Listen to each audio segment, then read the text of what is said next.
हमारे यहाँ तारीख कहाँ है? तारीख कहाँ से आता है? हमारे यहाँ तो तिथि होती है ना। हमारे देवता राम हैं, जिनकी प्रतिष्ठा करने के लिए गए थे मोदी जी। वो उनकी कितनी तारीख को मनाया जाता है बताओ? उनका तो राम नवमी होती है ना, चैत्र के शुक्ल पक्ष की नवमी तिथि होती है। हमारे यहाँ कृष्ण हैं, भादों के कृष्ण पक्ष की अष्टमी होती है कि नहीं होती है? तो जब हमारे देवता, हमारे गुरु, हमारे सबका भारतीय तिथि में मनाया जाता है तो मोदी जी कहाँ से चले गए? वो अंग्रेज माता पिता की संतान है क्या? ऐसा मत करो। मोदी जी को ध्यान दिलाओ इस बात का कि अपने लोग अपनी परंपरा के अनुसार अपनी तिथि में मनाएं, अपनी तिथि को याद करें और तिथि में जन्मदिन मनाएं। हम लोग आशीर्वाद देंगे। और अगर कोई अंग्रेज होगा और अंग्रेजी तारीख में मना रहा होगा तो हम उसको आशीर्वाद दे सकते हैं कि भाई उसका तो अंग्रेजी ही तारीख है। लेकिन जिसकी भारतीय तिथि है वो भी अगर अंग्रेजी तारीख में मनाएगा, इसका मतलब कि वो अंग्रेज़ों की दत्तक संतान हो चुका है।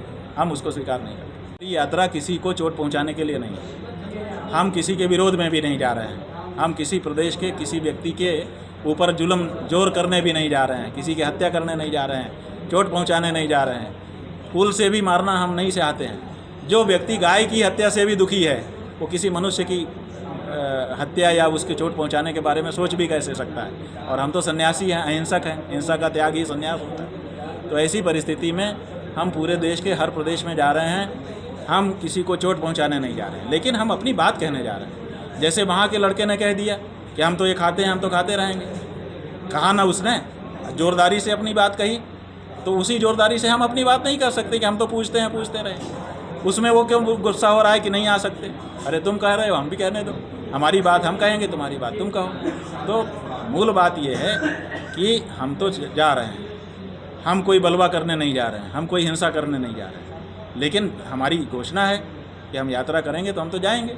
जहाँ तक जाने दिया जाएगा वहाँ तक जाएंगे। वहाँ तक क्यों रुक जाएं कि हमको रोक दिया है तो हम यहीं रुक जाएं? और रोक कैसे सकता है ये बताओ आप? भारत देश के हम नागरिक हैं। भारत देश के नागरिक को अपने पूरे देश में, हर प्रदेश में अबाध रूप से जाने आने का अधिकार है। वहाँ पर हमारे जो लोग हैं उनसे मिलने जुलने का हमको अधिकार है। वहाँ पर जो हमारे तीर्थ हैं उनमें दर्शन पूजन का हमको अधिकार है। हम क्यों नहीं जा सकते हैं? आप कैसे रोक सकते हो? और आप सिद्ध करो, जैसे कि उन्होंने कैबिनेट ने प्रस्ताव पारित किया है कि इनके आने से बलवा हो जाएगा। आप सिद्ध करो कि बलवा कैसे हो जाएगा। कारण तो बताओ। हमने कौन सा ऐसा वक्तव्य दिया है वहाँ के लोगों के विरुद्ध कि बलवा हो जाएगा? बस आपने एज्यूम कर लिया, केवल आपने संभावना पकड़ ली। आपके दिमाग में भरी हुई ये बात कि इनके आने से बलवा हो जाएगी। इसका मतलब है आप बलवा करवाओगे। अगर हमने कुछ कहा होता वहाँ के लोगों के विरुद्ध, वहाँ की संस्कृति के विरुद्ध कुछ कहा होता, उस प्रदेश के विरुद्ध कुछ कहा होता, तब ना ये आधार बनता कि इन्होंने ये वाक्य कहा है जिससे यहाँ के लोग बहुत गुस्सा में हैं, इसलिए इनको नहीं आना चाहिए। हमने अभी वहाँ के बारे में कुछ कहा ही नहीं। आपने पहले ही कैबिनेट में प्रस्ताव पारित कर दिया। ये क्या बताता है? ये यही बताता है कि आपकी इच्छा है कि हम ना आएँ। शंकराचार्य जी अगर सब जगह चले जाएंगे तो हमको कानून बनाना पड़ जाएगा केंद्र में। अभी हम बहाना ले लेते हैं कि उत्तर पूर्व के राज्य नहीं मान रहे हैं, हम क्या करें? तो इसीलिए आपको जल्दी है शंकराचार्य का विरोध करने में और गौ माता का विरोध करने में। ये हम नहीं समझते हैं क्या? साई अभी तक कहाँ थी? कितने अफसरों को निलंबित किया आपने? पहले आप निलंबित करवाइए। आप भारतीय जनता पार्टी के अध्यक्ष हैं, जो सरकार में है, आपके पास पावर है। पहले वहाँ पर जितने 5 साल में नियुक्त थे अफसर, उनको पहले अभियुक्त बनाइए और उसके बाद नए अफसर नियुक्त करके जांच करवाइए, तब तो हम समझें। लेकिन बस जांच करेगी। अब जांच करेगी क्या? उसको काम मिल गया और जांच के नाम पर आप टाल दोगे कि अब 2-3 महीना बीत जाएगा, आप लोग भूल के दूसरी समस्या में चले जाओगे, बात खत्म हो जाएगी। जांच के नाम पर मामले को टाल देना, ये राजनीति है। इसमें ये कोई जांच की बात नहीं है। जांच तो हो गई, निकल के आ गया। आपका खाता भाई दिखा रहा है आपने क्या लिया है, किनसे लिया है, लैब की रिपोर्ट दिखा रही है। अब और कौन सी जांच होती है? और जो जांच करना है 2 दिन में कर लो ना, लेकिन देख लीजिएगा 2 दिन नहीं लगेगा।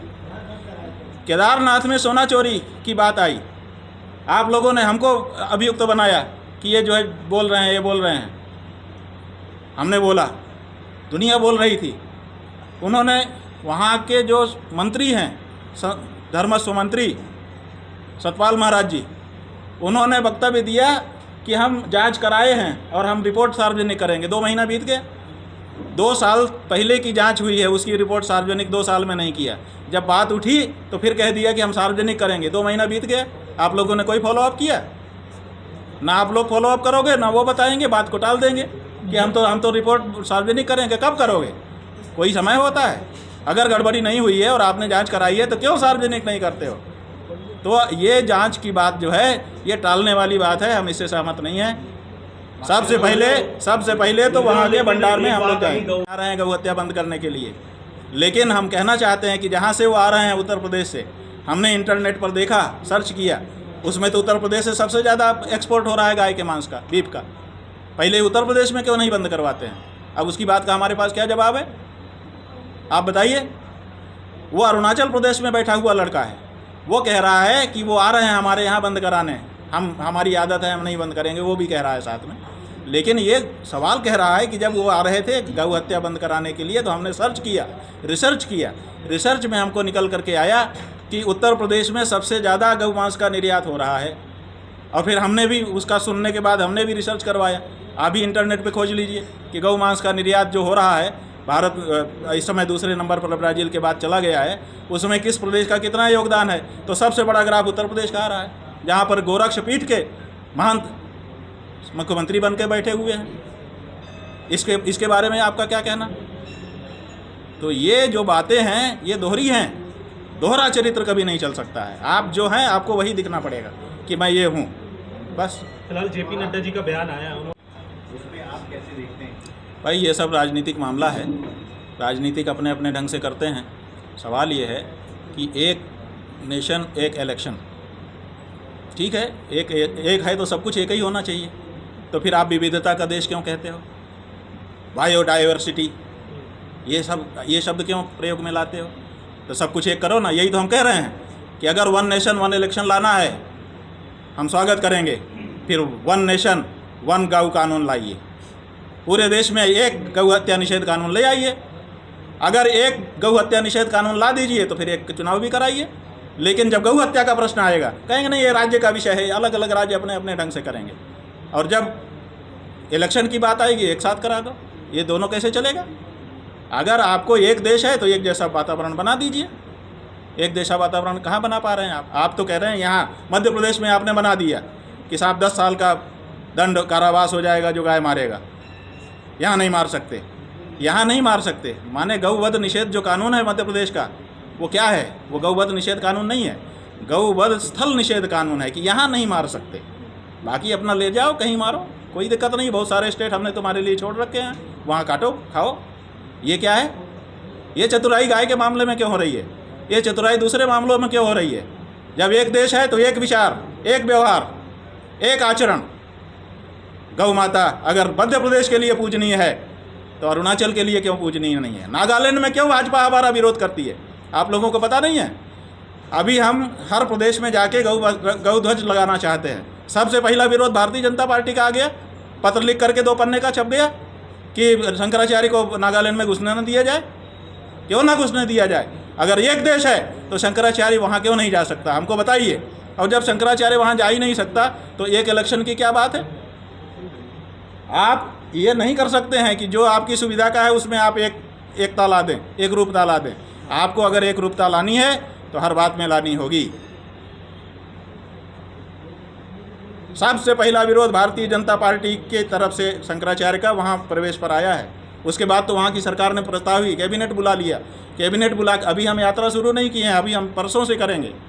लेकिन वहाँ पर कैबिनेट का प्रस्ताव पारित हो गया कि शंकराचार्य नागालैंड में घुस नहीं सकते। और भाजपा भी की मिली-जुली सरकार है वहाँ। ये क्या बात है? आप अगर गौ भक्त हो, आप अगर फ़ोटो खिंचवा रहे हो तो नागालैंड के आपके अध्यक्ष की कैसे हिम्मत हो गई कि हमारा प्रधानमंत्री जो हमारी पार्टी से निकल करके आया हुआ प्रधानमंत्री बना हुआ है, वो गाय को इतना दुलार रहा है, पुचकार रहा है, उसको माला पहना रहा है, उसको वस्त्र ओढ़ा रहा है, देवी जैसे मान करके उसकी पूजा कर रहा है, अपने ट्विटर हैंडल पर डाल करके उसका सबको बता रहा है कि मैं ये कर रहा हूँ।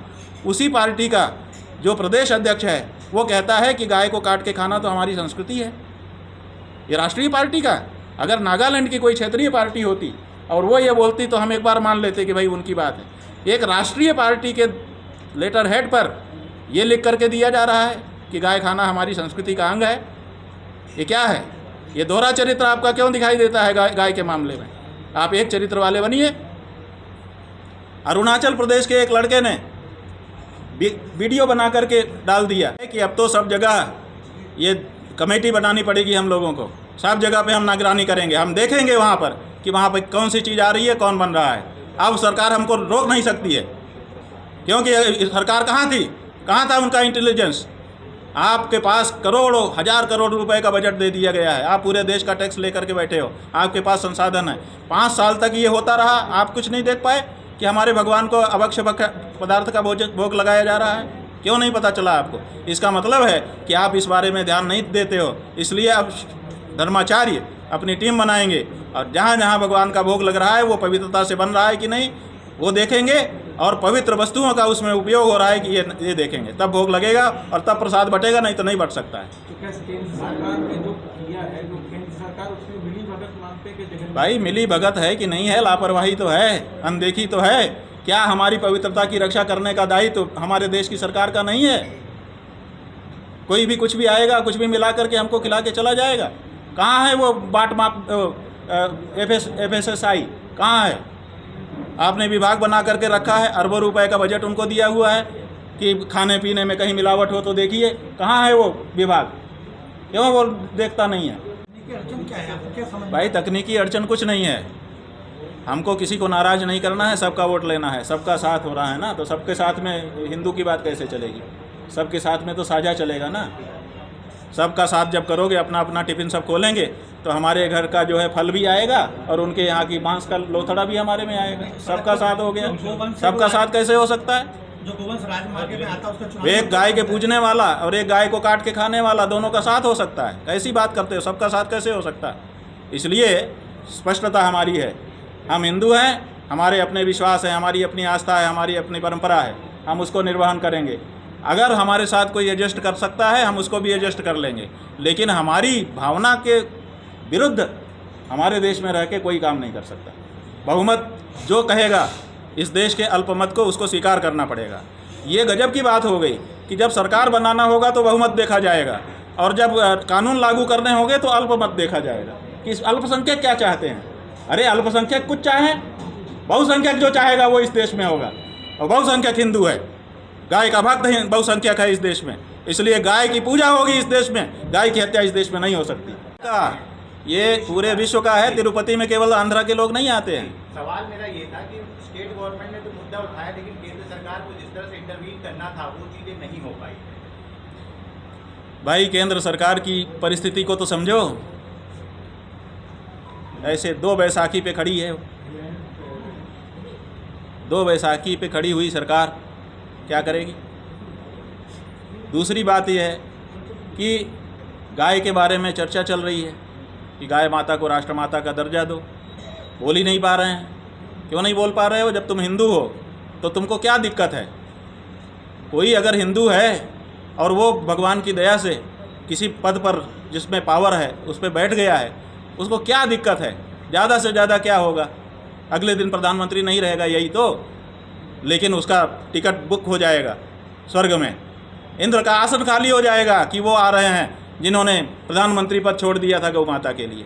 लेकिन ये हिम्मत नहीं कर पा रहे हैं। प्रसाद में गड़बड़ी हो गई, उनको क्या फ़र्क पड़ता है? ये तो जो हिंदू धार्मिक है, जो अपने आप को पवित्रता बनाए रखना चाहता है, उसके लिए ये बड़ा प्रश्न है। आज आपने यात्रा भी करी गौ को लेकर, पिछले कार्यकाल में कितना देखिए 100 दिन में हम क्या करेंगे, इसकी योजना वो पहले ही बना चुके थे।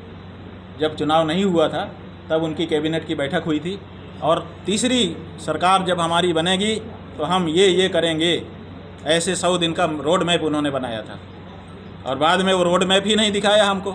अब 100 दिन बीत जाने के बाद कह रहे हैं हमने बहुत कुछ किया। अरे वो पहले तो वो बताते कि हमने क्या बनाया था, वो हुआ कि नहीं हुआ।